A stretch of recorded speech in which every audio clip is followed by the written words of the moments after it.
Now, 3 people have been arrested after an explosion at a firecracker factory in Harda town in Madhya Pradesh claimed the lives of 11 people. The arrested individuals include the owner of the Harda firecracker factory, Rajesh Agarwal. The other 2 accused have been identified as Somesh Agarwal and Rafiq Khan.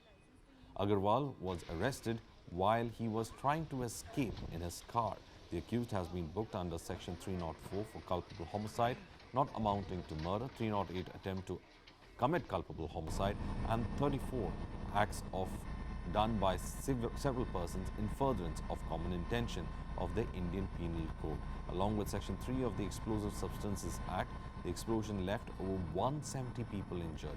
Footage of the incident showed towering flames and thick smoke engulfing the factory premises, while on the adjacent road, people could be seen fleeing in panic as the explosions reverberated through the air. A survivor who managed to escape the inferno recounted that approximately 150 workers were present on the site when the fire erupted. Prime Minister Narendra Modi condoled the lives lost in the unfortunate incident and announced an ex gratia of rupees 2 lakh each to the next of kin of the deceased and rupees 50,000 to the injured. देखो, rescue operation लगभग 11:45 बजे से start हुआ है। अभी तक 174 human bodies recover की गई है, मतलब ह्यूमन्स रिकवर हुए हैं।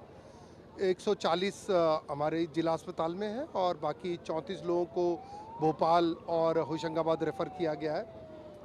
10+1 11 डेथ्स अभी रिपोर्टेड हैं। अभी डेब्रिस हटाने की कार्रवाई की जा रही है। आग पे पूरा काबू पा लिया गया है। डेब्रिस हम इसलिए हटा के देखना चाहते हैं कि कोई और ह्यूमन बॉडी उसमें संभवतः ना हो। अभी तक कोई मिसिंग रिपोर्ट नहीं हुआ है। हमारे 3 कॉल सेंटर्स हैं जहाँ पे जिसके भी परिवार का कोई व्यक्ति अगर मिसिंग है वो रिपोर्ट कर सकते हैं। अभी कोई मिसिंग रिपोर्ट नहीं है, पर इवन देन पहले पूरा डेब्रिस हटाएंगे, उसके बाद ही वी कैन रूल आउट कि कोई और नहीं है। अभी वो तथ्य उतना महत्वपूर्ण नहीं है। Let a rescue operation be completed, फिर उस पर भी कार्रवाई करेंगे। मैं आपको पुनः क्लियर करूंगा कि अभी हमारा पूरा ध्यान है कि हम अगले 2 से 3 घंटे में रेस्क्यू ऑपरेशन कंप्लीट करें। उसके पश्चात इन सब तथ्यों पे और कार्रवाई की जाएगी। बिल्डिंग नहीं, इसमें डेब्रिस के 3 से 4 बड़े ढेर हैं, तो 4 तो मानना ही पड़ेगा कि बिल्डिंग होंगी, पर वो सब बाद के विषय हैं। अभी पूरे डेब्रिस को क्लियर कर लेते हैं। इस भयावह हादसे के बाद हरदा के लोगों में काफ़ी गुस्सा है, काफ़ी आक्रोश है, न सिर्फ फैक्ट्री मालिक के खिलाफ बल्कि प्रशासन के खिलाफ, नेताओं के खिलाफ, क्योंकि लगातार कई दफ़ा शिकायतें की गई। एक बार भी अगर उस शिकायत की सुनवाई होती तो आज शायद इतना बड़ा हादसा नहीं होता, इतने मासूमों की जान नहीं जाती। कई लोग हमारे साथ हैं, उनसे बातचीत करते हैं। आपसे बात करते हैं, क्या नाम है आपका? हरिशंकर माली। हरिशंकर जी, बताइए, इतना बड़ा हादसा हो गया, इतनी बार आप लोगों ने शिकायतें की। दूसरी बार हादसा है सर, 2 बार और हादसा हो गया है। उसमें कम से कम 6 से 8 लोग मर रहे हैं। उसके बाद तो किसी ने, प्रशासन ने नहीं सुनी इसकी बातें। क्या है, यहाँ पे फैक्ट्री ले दे के कर रहे, काम चालू हो जाता है। उसके बाद क्या है, यहाँ पे बहुत नुकसान हुआ। मेरा मकान भी बाजू में ही, इधर मेरा नुकसान भी हुआ घर पे। कहाँ दरबार। आपसे बात करते हैं, आपका क्या नाम है? अजय सकत। कौन जिम्मेदार है इस घटना का? जिम्मेदार तो सरकार ही रहेगी, क्योंकि बहुत बार उनको बोला भी है पर उन्होंने कुछ कार्रवाई नहीं की। आप बताइए, आपका क्या नाम है? विष्णु मालवी। कितना गुस्सा है आप में विष्णु?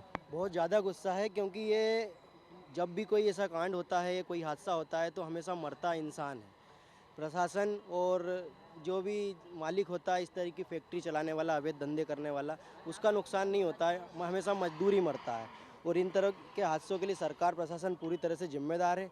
पहले भी यहाँ पे हादसे हो चुके हैं, पहले भी कई मजदूरों की जान गई है, उसके बाद भी ये अवैध तरीके से आज भी संचालित था और पहले भी चलता आ रहा है। आप बताइए, आपका क्या नाम है? अजय चौरसिया बोल रहा हूँ मैं सर। अजय, आप बताइए, कौन जिम्मेदार है? जिम्मेदार सर प्रशासन है, जो आज तीसरी बार हादसा हो चुका है यहाँ पे। कभी पहले से अलाउड रहता प्रशासन, तो यहाँ पे हादसा इतना बड़ा नहीं हो सकता था क्या, और क्या कर सकते हैं। हरदा फैक्ट्री में जो ब्लास्ट हुआ है, अभी भी रेस्क्यू ऑपरेशन चल रहा है। मौके पर आईजी इरशाद वली खुद पहुंचे, उनसे बातचीत करते हैं। सर इस वक्त क्या स्थिति है, कितने लोगों को निकाला जा चुका है, कितने लोगों की मौत हो चुकी है और कितना अभी समय जो है 10 लोगों की थी। एक अभी भोपाल पहुंचने के बाद एक इंजर्ड व्यक्ति की मृत्यु की सूचना आई है, तो इन टोटल 11 लोगों की कैजुअलिटी की खबर है।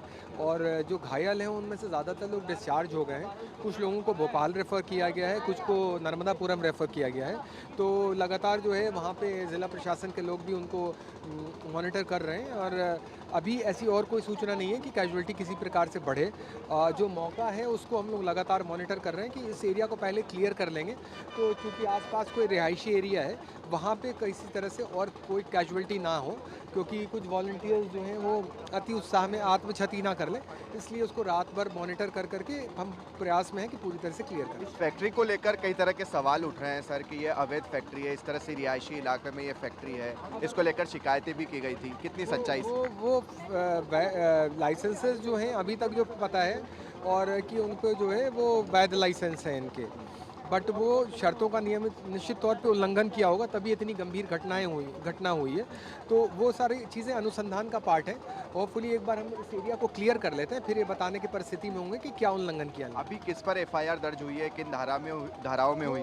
जो क्रिमिनल ऑफेंस है वो धाराएं जो हैं 304, 308, 34 आईपीसी की हैं और जो विस्फोटक अधिनियम है उसकी है, और जो लाइसेंसधारी है उनके विरुद्ध हुई। जो अग्रवाल ब्रदर्स है जिनके मालिक हैं, क्या फरार हैं या पुलिस की गिरफ्त में? मैं अभी पार्टियां जो है लगी हुई हैं गिरफ्तारी के लिए, तो एक बार हम गिरफ्तार कर लेंगे फिर आपको नाम भी बताएंगे। चलिए, इरशाद वली आईजी हमसे बातचीत कर रहे थे, ग्राउंड पर थे और स्पष्ट तौर पर ये बात कह रहे हैं कि जो आरोपी है वो फरार है, मगर टीम्स उन्हें लगातार सर्च कर रही है और उन्हें गिरफ्तार भी किया जाएगा।